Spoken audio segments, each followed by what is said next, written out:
off the fast religion of the Church of Space Dad. They are going by the Reorganized Church of Space Dad. We want to welcome Michael, who is an expert on all things related to the Church of Space Dad. So Michael, tell us what you think caused the schism from the Church of Space Dad. Well, first off, thank you for having me on your program.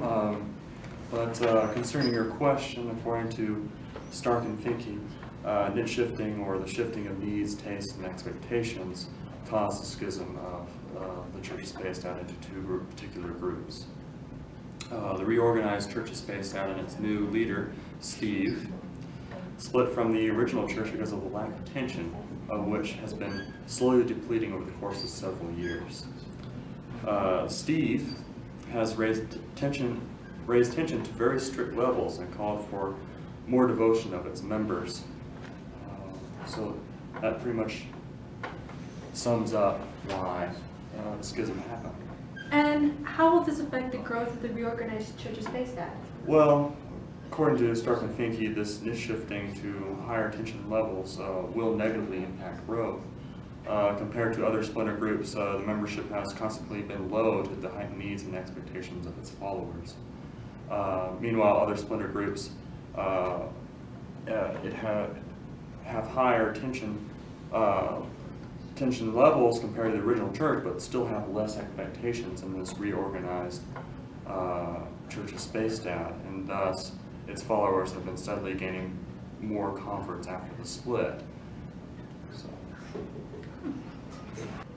Some of the core doctrines of the Reorganized Church of Space Dad include: to become a member of the Reorganized Church of Space Dad, one must be baptized in an old rocket that has become converted into the baptismal font. Honor and worship the one and only true Space Dad. Every morning, they hold up a picture of Space Dad that they carry with them constantly and repeat, to infinity and beyond. And every Sunday, there is a Skype meeting with Space Dad, which is required, where they receive guidance and food for the week. Now we'll go to a broadcast with Steve, the leader of the church. Charisma, according to Max Weber, is the gift of grace. A charismatic leader is someone who has divine power, someone who has supernatural powers, and you know I have that. I am able to communicate with Space Dad, the real Space Dad. You know, when I belonged to the original Space Dad, nothing was going on there. Nothing was really required from us except for the everyday rituals. It was then when I knew that I had to take the reins in this religion in order to be able to make something out of it. People saw that and knew I was somebody important of whom they had to follow, making me their charismatic leader. I talk to Space Dad every day, and I am able to communicate with those under me what it is that we have to do. It is fantastic to have people that love me and who do as I say, so I will do everything in my power to take all of them back to our deity, Space Dad. There's also a process called how and why religious commitment emerges. According to Stark and Finke, in order for that to happen, deities must be dependable, responsive, and must have great scope. Let's go through all of those three, as Stark Finke explained. First, deities have to be dependable. My deity, our deity Space Dad, is the most dependable deity you will encounter because, you know, he's the only one that exists. He always keeps his word. When he says he's going to communicate with us via Skype, he does. When he says he is going to give us food, he does. So we have no doubt that he will save us because he always keeps his word. Second, Space Dad is very responsive. He's concerned about all of us. He is so merciful and so loving and is always so close to us. Space Dad is just fantastic. He is simply always there. He knows our needs and is always taking good care of every single one of us. Finally, our deity has a great scope, meaning that he has a diversity of powers.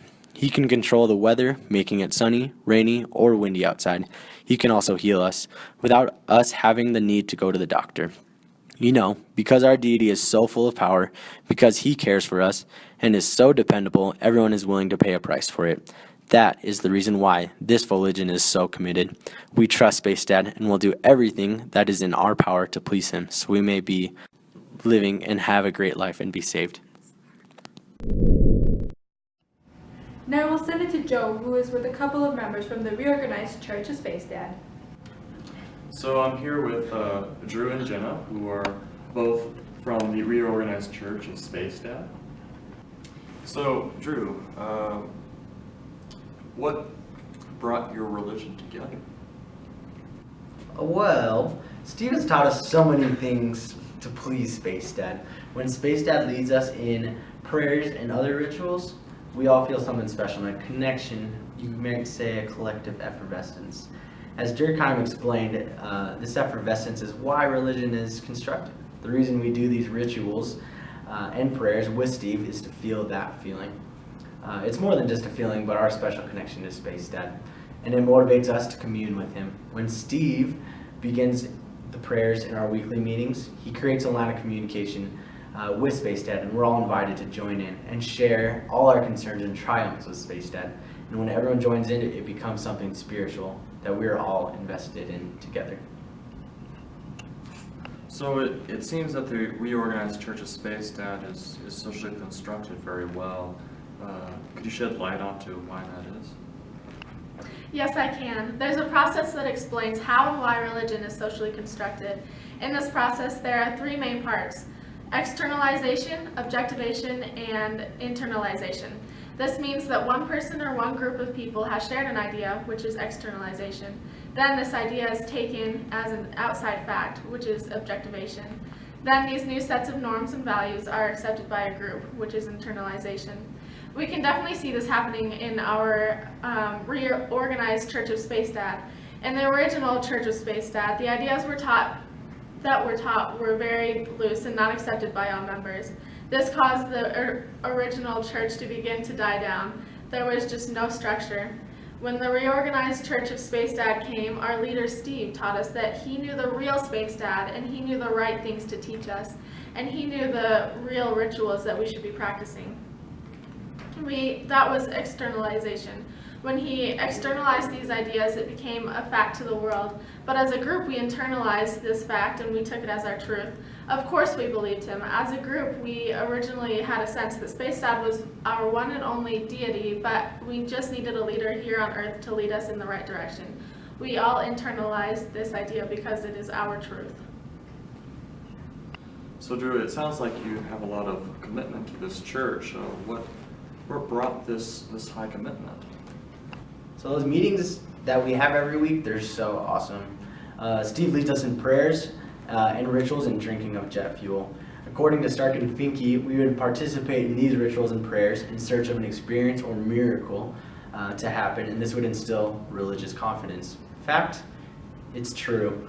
Every week we come to meet Space Dad, and he provides. He provides us with food and what we need. He's affected the weather for me in the positive. And I know it's because we are so firm in our faith and keeping up with our prayers and rituals.